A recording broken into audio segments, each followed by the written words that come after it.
오늘은 창세기 강의 세 번째 시간인데 좀 훌쩍 여섯째 날로 건너뜁니다.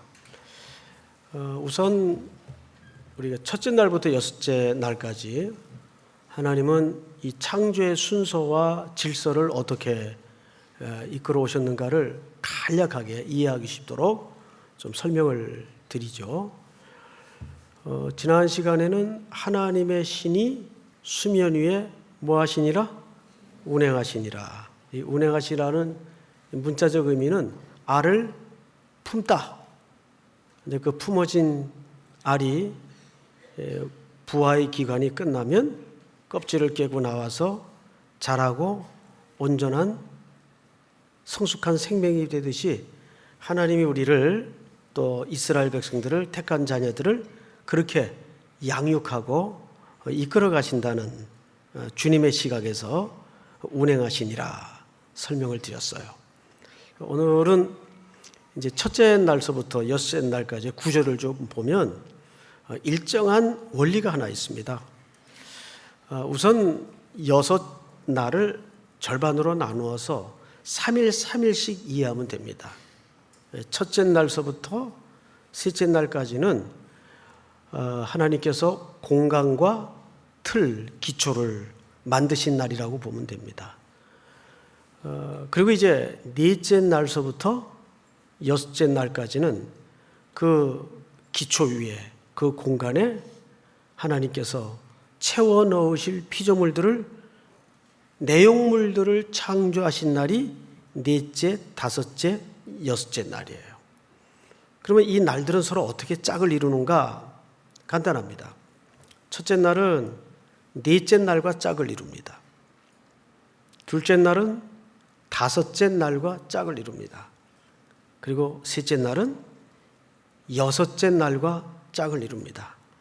이렇게 앞에 3일은 공간, 기초, 틀을 창조하신 날이라면 뒤에 3일은 그 공간과 기초 위에 채워 넣으실 내용물들을 창조하신 날이다 정도로 이해를 하고, 오늘의 초점은 6일째 되는 날의 창조에 초점을 좀 맞추도록 하겠습니다.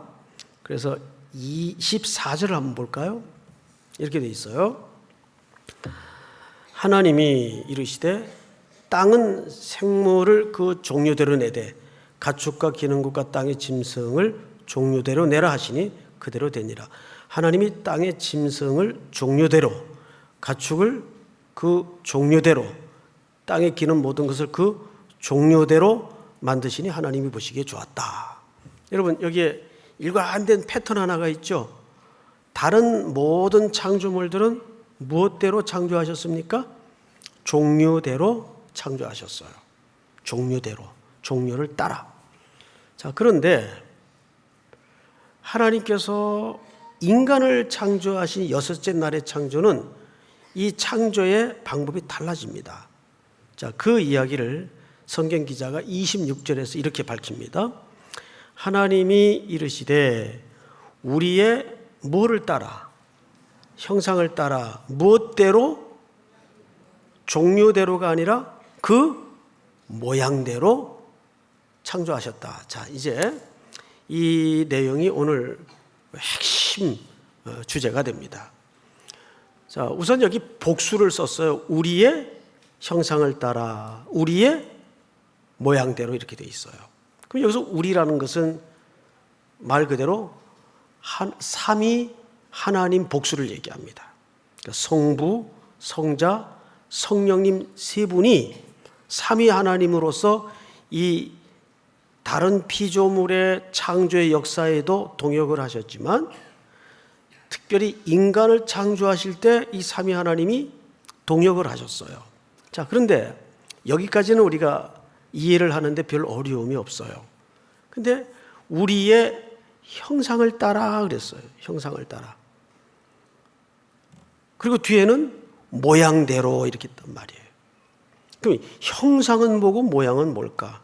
그러니까 어떤 학자들은 뭐 형상이나 모양이나 용어만 틀렸지 이건 같은 개념이다 이렇게 해석하는 분들도 여럿 있습니다. 근데 분명히 성경에는 형상이라는 체렘이라는 단어를 다르게 쓰고 또 뒤에 모양이라는 데무트라는 단어를 구분해 써요. 그러면 성경 기자가 의도를 가지고 구체적으로 같은 단어를 쓰질 않고 다른 단어를 사용했다면 여긴 분명 이유가 있었을 거란 말이에요.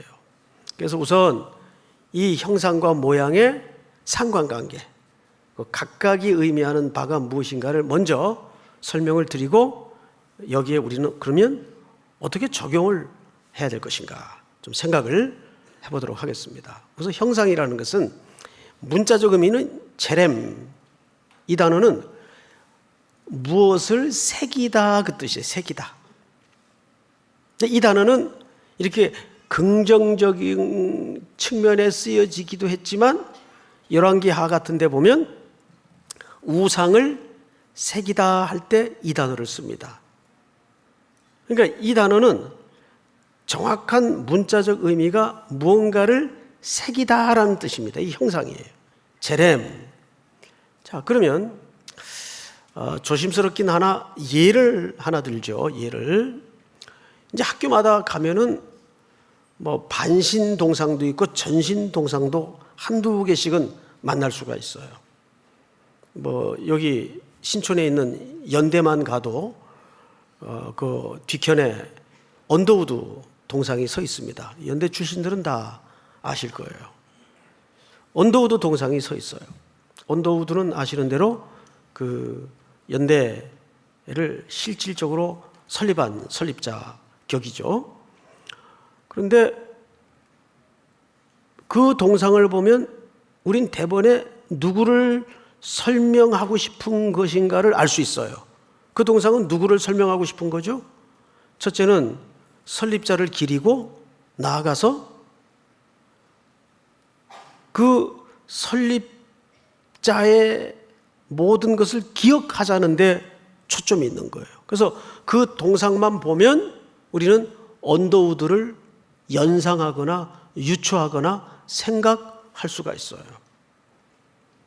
그런데 두 번째로 그 동상이 언더우드는 아니죠.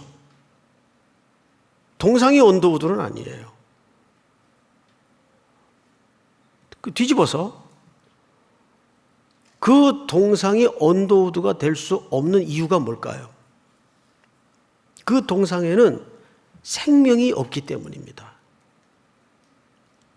그래서 그 동상은 언더우드를 유추하거나 기억하거나 생각나게는 할 수 있어도 그 동상이 언더우드는 아니에요. 그 이유는 정확히 하나입니다. 그 안에는 생명이 없기 때문입니다. 뒤집어 얘기하면 우상이라는 것은 일반적으로 뭐냐 하면 우리가 그런 동상을 기념하는 차원에서 만들 수는 있는데 이제 이건 다른 차원에서 우상이라는 것은 생명 없는 것을 경배하는 걸 우상이라고 얘기합니다. 우상은 생명이 없어요. 말 그대로 인간이 새기고 만든 겁니다. 근데 그 형상물이 갖는 본질은 뭘까요? 그 사람을 기억해야 하고 유추하고 생각할 수 있도록 만든다는데 동상이나 새기는 것에 본질이 있는 겁니다. 자, 이것을 적용을 한번 해보십시다. 적용. 우리를 하나님의 형상대로 만들었다는 것은 바로 거기에 이유가 있어요. 우리를 보면 믿지 않는 자들이나 다른 이들이 누구를 유추하고 생각하고 기억할 수 있어야 됩니까? 하나님. 이 우리의 형상대로 하나님의 형상대로 만들었다는 이야기가 결코 간단한 얘기가 될 수가 없어요. 과연 사람들이 내 삶을 보고 나를 보고 하나님을 유추하고 생각할 수 있는가? 이게 쉽지 않은 얘기거든요. 나아가서 또 뒤에 보니까 우리의 모양, 데무트라는 말을 썼어요. 모양대로 만들었다. 모양은 뭘까? 오히려 모양이 틀 같은 느낌이 들지 않습니까? 그런데 여기서 말하는 모양이라는 말은 사실상 틀이라는 형식의 개념보다는 닮다 그 말이에요. 닮다. 이 말은 조금 더 구체적으로 밝히면 이런 뜻이 됩니다. 그 형상의 특성을 나타낸다 그 뜻이에요. 이것도 다 예를 들 수밖에 없는데 집에 이제 아이들 우리가 낳아서 키우고 양육하지 않습니까? 그러면 아들이든 딸이든 그 아들 속에 딸 속에 끔찍하게도 애비의 모습이 있습니까? 없습니까? 신기해요. 있어요. 제가 이제 어린 시절을 대구에서 자랐는데 전 이제 동인동이라는 동네가 있어요. 대구에 가면. 저희 아버님이 군인이셨어요. 직업군인이셨어요. 워낙 친구들을 좋아하셔서 늘 집에 술 친구들이 물어물어 찾아오곤 했습니다. 그때는 무슨 내비게이션 같은 것도 없었고 물어물어 오는 게 일반적인 집 찾는 방법이죠. 그럼 골목에 이제 아버님 친구들이 딱 나타나면 거의 군복들을 입고 계십니다. 그러면 거의가 골목에서 놀던 저를 보고 송소령 아들이네 그래요. 어릴 적 제 모습 속에 그대로 아버지의 그 몇 가지 특성이 담아져 있기 때문입니다. 그리고 집을 찾아와서 이렇게 놀고 가곤 했습니다. 근데 저는 이제 아버지 모습을 많이 닮긴 했는데 키는 안 닮았어요. 저희 아버님 병적 기록부의 키가 굉장히 커요. 77, 78인가 그래요. 그러니까 그 옛날 어른으로서 굉장히 큰 거죠. 29년생이셨으니까. 뭘 놀래요? 저희 어머님이 33년생이시니까 4살 차이입니다. 황금의 나이 차죠? 4살이면. 근데 저는 이제 키는 외탁을 했어요. 어머님 쪽을 닮았어요. 나쁜 건 다 외탁을 하고 이상해요. 어쨌든 여기에서 모양이라는 말은 사실 어떤 틀이나 형식의 개념보다는 그 DNA, 닮은 꼴, 특성 이런 얘기를 담아내고 있습니다. 그러니까 우리의 형상을 따라 우리의 모양대로라는 말은 둘 다 공통점이 하나 있죠. 이것은 기어코 구분해서 사용은 했지만 사실 하나의 이야기를 하고자 하는 겁니다. 우리를 통해서 누가 유추돼야 됩니까? 그리스도, 하나님. 근데 과연 그런 삶의 자리가 내 현장 속에, 삶의 현장 속에 지금 가능한 상태인가를 돌아보면 우리는 좀 뜨끔거리는 부분이 많죠. 이 얘기를 조금 더 확대해 나가겠습니다. 우리 골로새서 1장을 띄워주세요. 그는 그리스도를 얘기하는 거죠. 보이지 아니하는 하나님의 뭡니까? 형상이시요 모든 피조물보다 먼저 나신 이시니. 여기 이 말을 이렇게 곡해해서는 안 돼요. 그러면 예수님도 우리보다 먼저 창조되셨나? 그 얘기가 아니라 우리보다 먼저 영원 전부터 존재해 계신 분이다 그 말이지, 그걸 여기다 나신 이신이라는 표현으로 설명을 했어요. 그러니까 그는 보이지 아니하는 하나님의 뭐라고요? 그러니까 그리스도를 보고 우리는 누구를 볼 수 있는 거죠?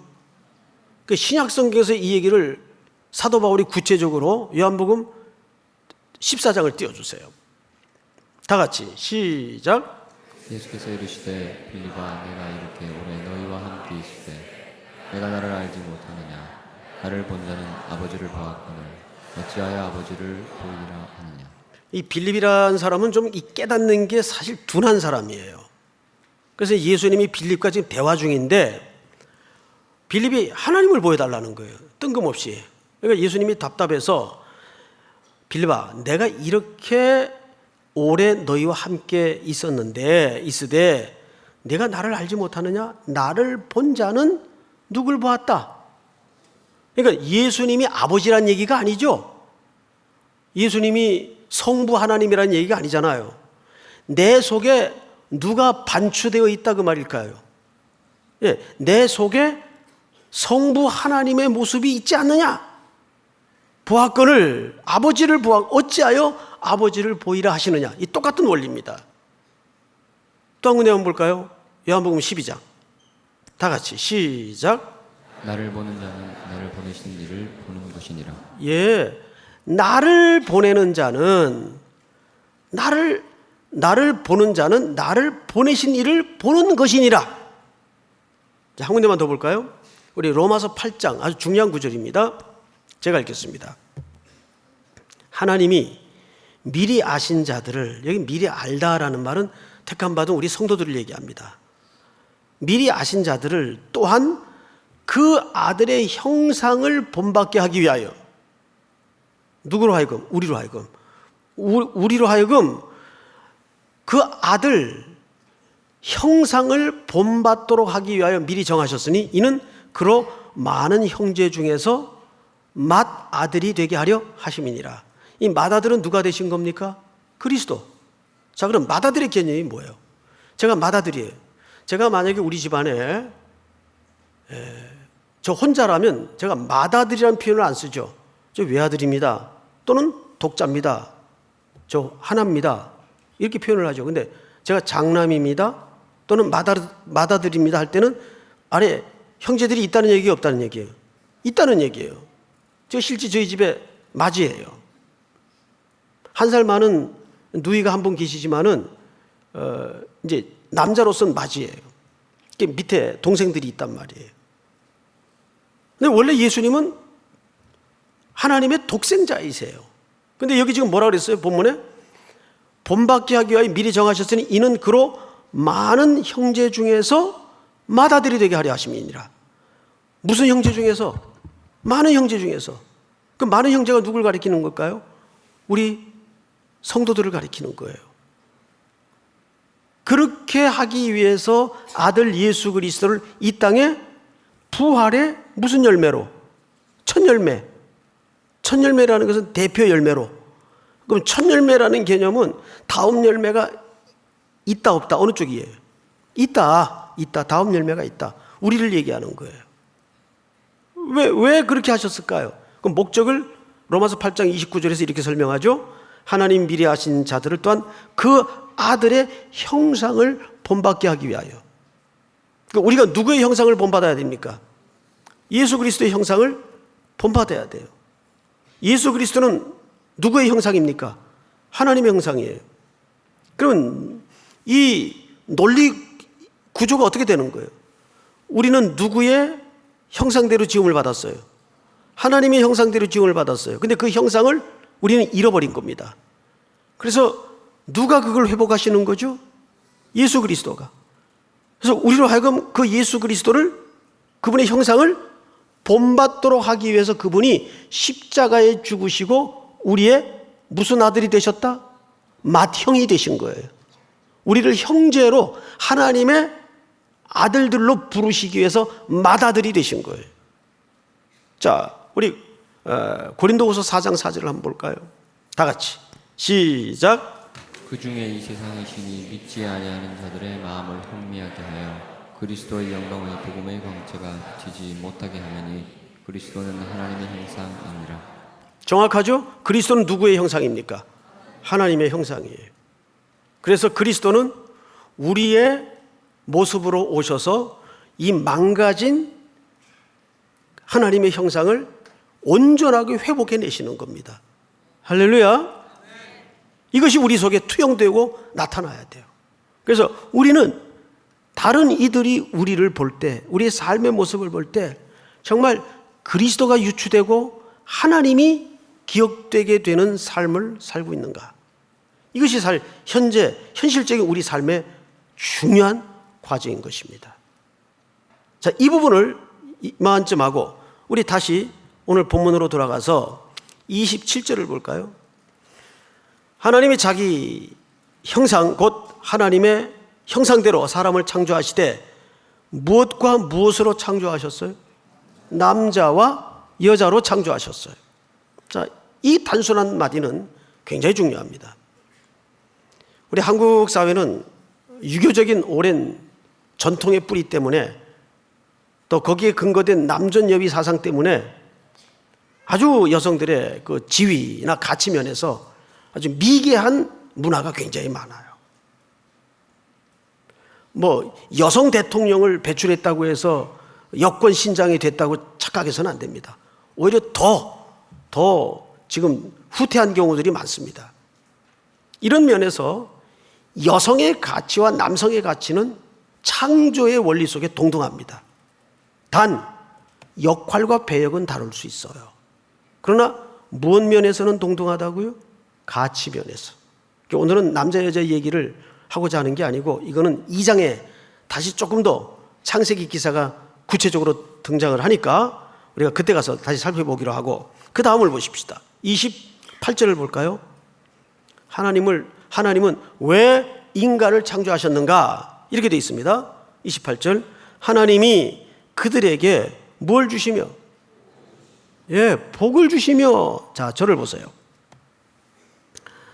드디어 우리를 창조하신 목적이 진술됩니다. 첫 번째 이유가 뭐예요? 복을 주시기 위해서입니다. 근데 이 복이 뭘까? 히브리 말로 복은 이건 좋은 단어니까 잊어버리지 마시고 또 잊어버릴 리가 없으니까 한번 따라서 하십시다. 바라크. 다시 한번 할까요? 바라크.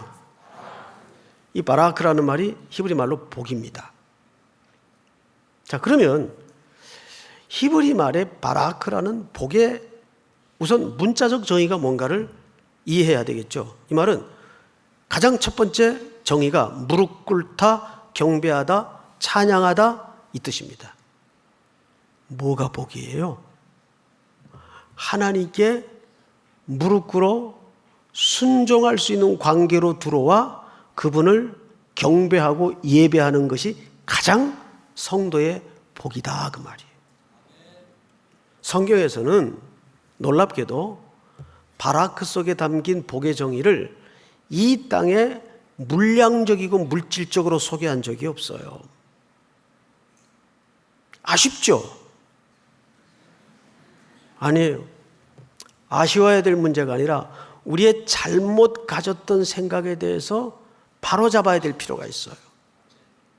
기독교는 어디에도 물질적인 것을 궁극적으로 복으로 생각하지 않았어요. 말하지 않았어요. 물질을 또한 무시하지도 않았어요.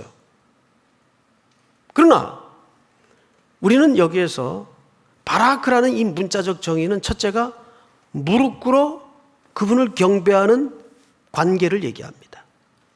그리고 그분을 찬양하는 겁니다. 그게 가장 인간의 복된 위치예요. 믿으십니까? 자, 그렇다면 여기에서 복을 주시며 아직 말이 안 끝났어요. 본문을 보니까 복을 주시며 그 복의 구체적인 신뢰를 소개합니다. 그 복이 어떤 복이냐? 이렇게 돼 있어요. 28절에 복을 주시며 하나님이 그들에게 이르시되 생육하고 번성하여 땅에 충만하라, 땅을 정복하라, 바다의 물고기와 하늘의 새와 땅에 움직이는 모든 생물을 다스리라 하시니라. 앞을 보십시다. 여기 정복하라, 번성하라, 충만하라, 다스리라. 여러분, 이러한 표현들은 누구에게만 허락되는 권한인지 아십니까? 왕에게만 허락되는 권한이에요. 다시 말하면 하나님은 첫사람 아담을 에덴의 왕으로 권한을 주신 겁니다. 자, 여기에서 서구 신학의 오해와 맞물려서 한때 깊은 혼란이 있었던 때가 있었어요. 뭐냐 하면 이것을 단순한 정복의 개념으로 이해를 했어요. 그래서 억압하고 짓누르고 쟁취하고 빼앗는 정복으로 이해를 했어요. 그런 차원이 아니에요. 이 말은 이 바라크라는 이 복에 연결된 이 명령은 무슨 뜻인가 하면 생명의 확대를 얘기하는 거예요. 여러분, 기독교가 퀄리티가 올라갈수록 그 분명한 실체는 생명의 고급함으로 드러나야 됩니다. 이런 표현을 일반적으로 쓰진 않아요. 생명의 고급함으로 드러나야 돼요. 그래서 진정한 기독교 문화가 들어갈 때는 그곳에는 회복과 생명의 존중이 나타나게 돼 있어요. 억압과 쟁취와 짓누름이 아니라.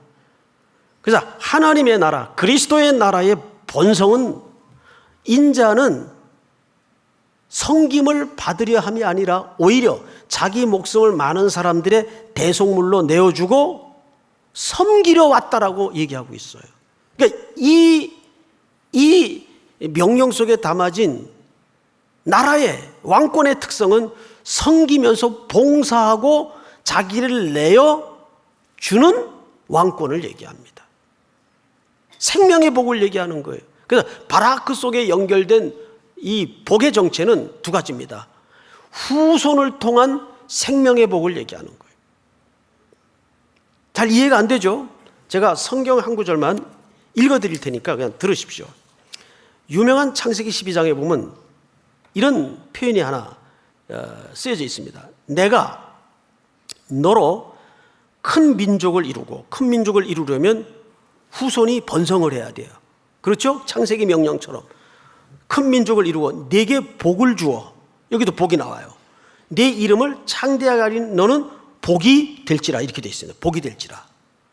이 아브라함의 유명한 언약은 이삭을 주시겠다는 약속인데, 언약인데, 그 이삭은 바로 오실 후손을 담아내는 혈통이에요. 그리스도를 얘기하는 거예요. 그럼 그리스도께서 오셔서 이 사망과, 여러분 원래 하나님이 이 땅을 제대로 손보시기 전에 땅의 원래의 상태는 세 가지 특징을 갖고 있었습니다. 혼돈, 공허, 흑암입니다. 그런데 하나님이 창조를 통해서 일단 그 혼돈을 질서로 잡았어요. 그리고 공허한 땅을 하나님의 충만한 생명으로 채워놓으셨어요. 그러자 어둠이 거두어집니다. 이것이 창조의 질서예요. 그러니까 그리스도의 생명이 들어가면,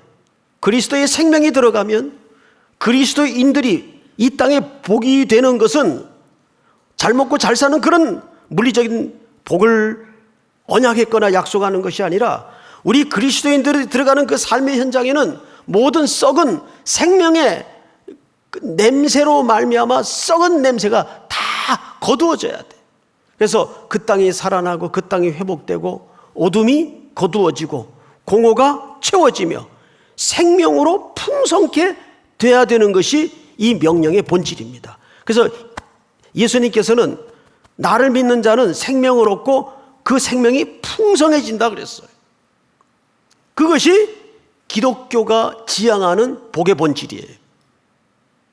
정말 여러분들이 머무는 비즈니스 현장에, 일터의 캠퍼스에, 가정에 공허와 어둠과 혼돈이 물러가고 그 사망의 썩은 냄새가 나는 그런 어둠이 아니라 생명이 그것을 걷어내는, 그래서 죽었던 것이 회복되고 재창조되는 역사가 삶의 현장에 나타나고 있는가. 아담의 범죄로 이 창세기 이야기는 결국 뭘 설명하고 싶은 건가 하면 이 왕권을 잃어버렸어요. 인류가. 하나님의 백성들이, 아담이 이 왕권을 상실했어요. 그래서 성경의 모든 이야기는 이 왕권의 회복입니다. 계시록 22장을 한번 띄워주세요. 또 그가 수정같이 맑은 생명수의 강을 내게 보이니 하나님과 및 어린 양의 보좌로부터 나와서, 시작. 길 가운데로 흐르더라. 강 좌우에 생명나무가 있어 12가지 열매를 맺되 달마다 그 열매를 맺고 그 나무 잎사귀들은 만국을 치료하기 위하여 있더라. 다시 저주가 없으며 하나님과 그 어린 양의 보좌가 그 가운데 있으리니 그의 종들이 그를 섬기며 그의 얼굴을 볼 터이요 그의 이름도 그들의 이마에 있으리라. 5절을 잘 보세요. 다시 밤이 없겠고 등불과 햇빛이 쓸데없으니 이는 주 하나님이 그들에게 비추심이라. 그들이 세세토록 뭐 합니까? 왕권의 회복을 얘기하는 거예요. 결국 아담은 에덴의 왕권을 위탁받은 존재였어요. 근데 그걸 상실해. 신라권의 스토리는 왕권의 상실이에요. 계시록은 왕노릇하는 것으로 종말이 회복됩니다.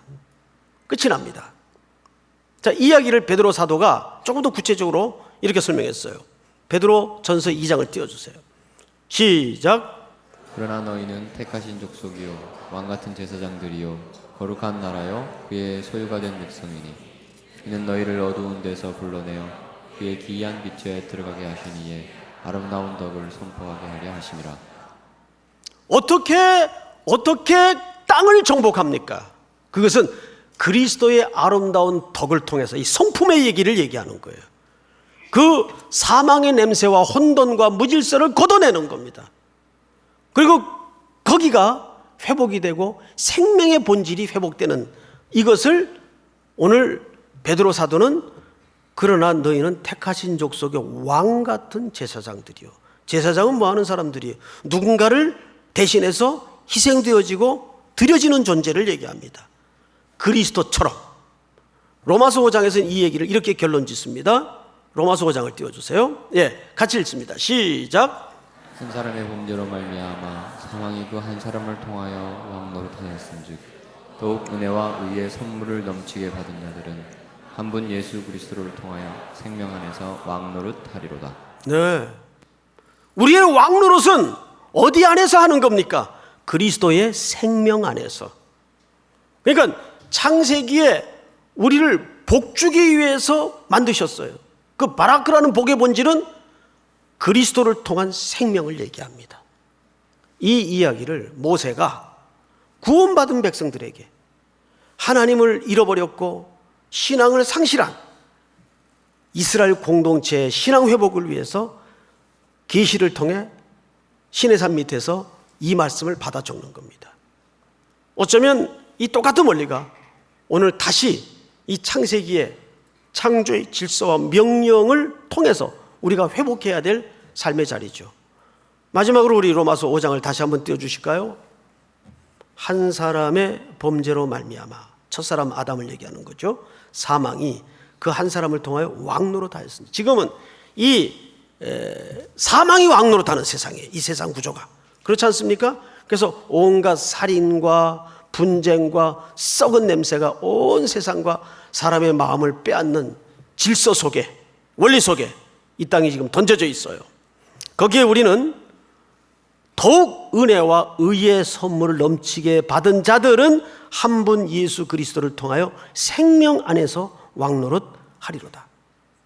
우리의 통치 방식은 세상의 군주, 세상의 왕이 하는 그런 억압하고 착취하고 빼앗는 그런 원리와 질서의 통치가 아니라 자기 목숨을 많은 사람들의 대속물로 내어주신 그리스도의 방식을 쫓아 그분의 아름다운 덕을 어둠의 땅에, 혼돈의 땅에, 텅 빈 공허한 세상에 채우고 전하는 사명이 오늘 저와 여러분들 속에 주어지는 것입니다.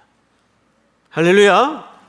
오늘 이 말씀이 또 8월을 시작하는 이 한 달 속에 또 남은 선교의 일정 속에 고스란히 드러나고 실현되어질 수 있기를 주의 이름으로 축복합니다. 다 일어나십시다. 나를 통하여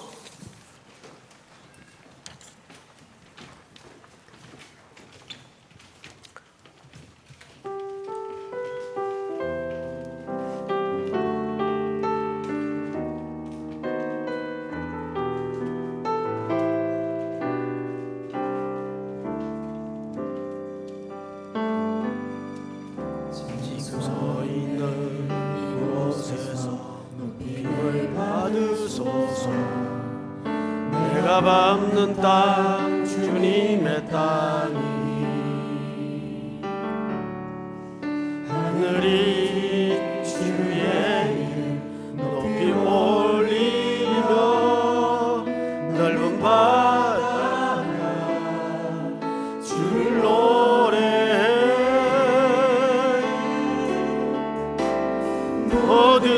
만물 주를 경배 모든 입술 주를 찬양해 천지를 만드신 만물의 통치자 높임이 받으소서 생애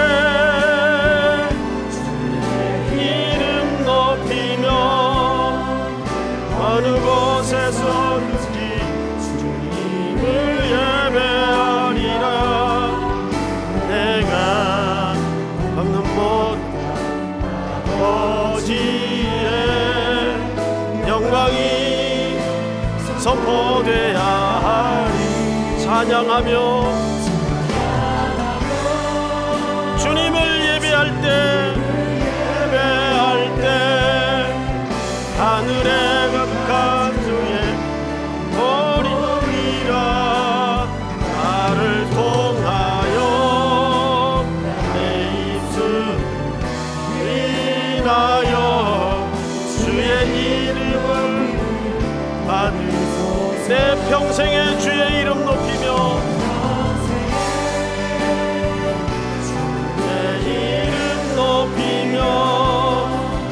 어느 곳에서든지 주님을 예배하리라 내가 걷는 곳 아버지의 영광이 선포돼야 하리 찬양하며 주님을 예배할 때 하늘 가득한 주의 어리라 나를 통하여 나의 입술 인하여 주의 이름 힘을 받으소서 우리 서신처럼 한번 눈을 감고 이렇게 기도합시다. 우리를 왜 하나님의 형상대로 하나님의 모양을 따라 창조하셨을까? 우리를 통해서 하나님이 설명되고 하나님이 드러나야 하기 때문입니다. 그러나 첫사람 아담은 실패했죠. 그래서 둘째 아담이신 그리스도께서 그것을 회복하시고 잃어버린 왕권을 온전히 이루셨습니다. 우리는 원래 창조의 명령 속에 주셨던 땅을 정복하라는 그 명령을 생명을 살려내고 생명을 풍성케 하는데 다시 한번 일어나야 합니다. 순종해야 됩니다. 이제 남은 선교 일정을 위해서 기도합시다. 그리고 오늘 주신 말씀처럼 하나님 내 안에 주님이 설명되고 있습니까? 하나님이 보여지고 있습니까? 다시 한번 돌아보면서 우리 한번 주여 부른 다음에 소리내어 기도합니다. 주여 하나님 은혜를 감사합니다. 오늘도 주신 말씀 앞에 드러나게 하시고